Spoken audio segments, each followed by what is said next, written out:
All right, let's move on. And Vibhor Singhal of Nuvama is here to talk about the IT space. In fact, Vibhor has come out with a very interesting note saying that Indian tech companies actually offer significant upside after a bottom has been made. Vibhor, thanks very much for joining us. For a moment, I took time to recognize you because you are sporting a new look now. Is Yeah, the bearded look. Glad you Uh, remember me from the earlier days. Oh yes, last time we used to speak, you were actually clean shaven, but this is the more experienced Vibhor, which is joining us, who has seen more cycles.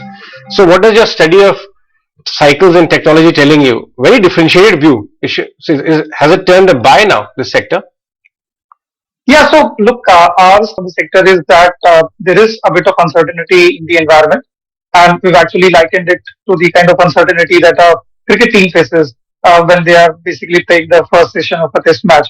But we are quite confident of the fact that this uncertainty is going to last maybe 1 or 2 quarters, and after that, there is a very strong demand environment waiting for these companies to actually capitalize on. So I think as we saw in Q4 results, Infosys delivered disappointing numbers. Their guidance was also soft, which was probably reflective of the kind of uncertainty which all the companies are talking about. But all along that they're talking about this uncertainty, the deal flow momentum remains quite strong. If you look at the deal flow announcement by most of the companies, if you look at the deal flow data that is reported by ISG, Accenture is continuously reporting very strong deal flow data. I think what is hampering these companies and what is these most of them have actually mentioned in their remarks as well is there is an uncertainty about the execution timeline of those deals. The deals are getting awarded, but the companies are not confident as to when the execution is going to start. So, how much revenue is going to flow in the let's say FY24 bucket, or is going to spill over into the FY25 bucket?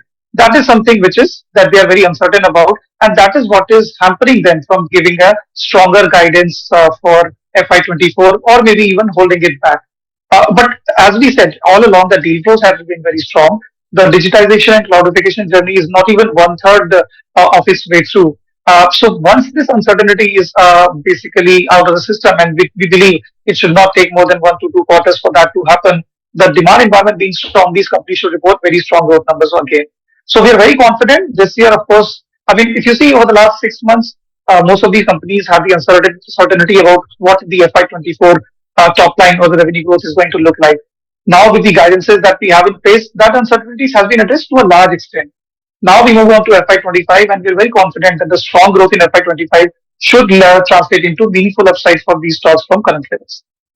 Sure, Vibhor, even I wanted to ask you a question which is beyond FY24 and even perhaps beyond FY25, and that's artificial intelligence, because that's expected to be a big disruptor in the entire tech space. How do you think the Indian IT companies are gearing up? Because if you pick up the annual report of TCS or Infosys, they are trying to talk about a lot of case studies. They're talking a lot about artificial intelligence in terms of the scale up.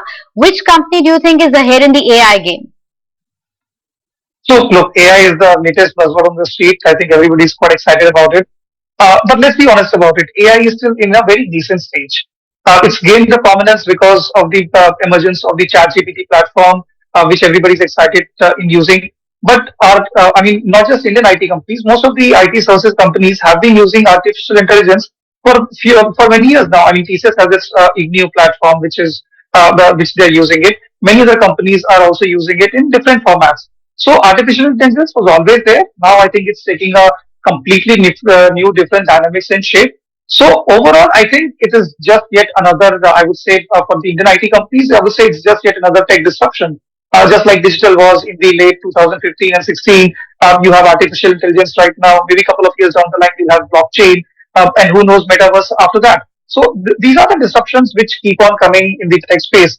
And Indian IT companies have always shown that they do take time to basically champion that thing, but once they have a hang of that technology, there is nobody better to execute those technologies at the kind of competitive pricing that they offer. So, in terms of opportunity, I think I would still say it's too early to call it out.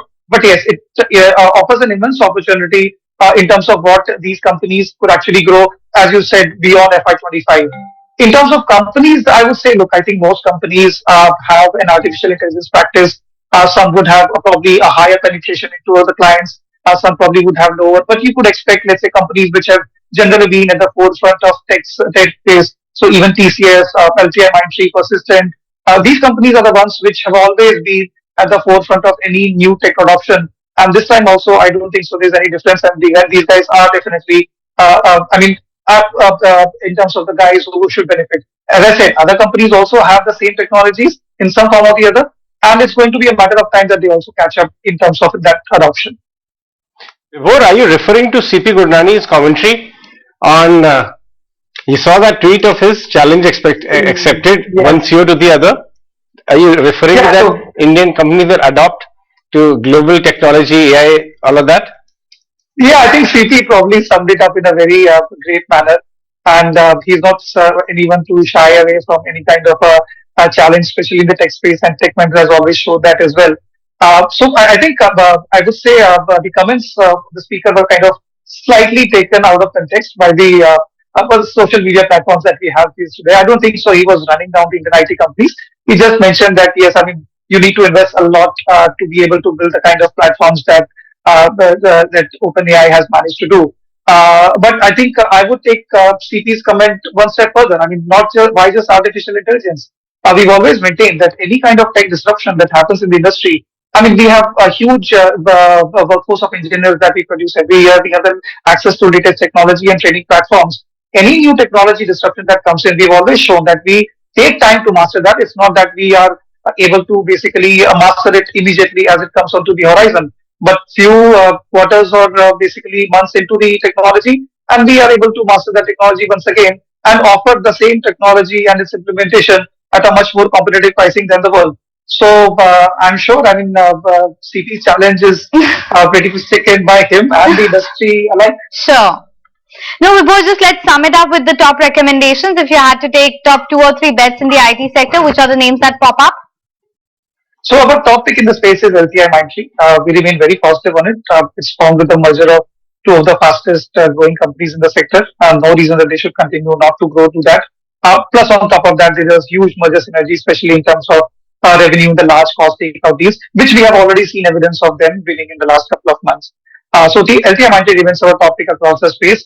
Coforge remains our top pick in the mid cap space, and TCS remains our top pick in the large cap space. We also are positive on Infosys Persistent, and Excel Tech in the respective spaces.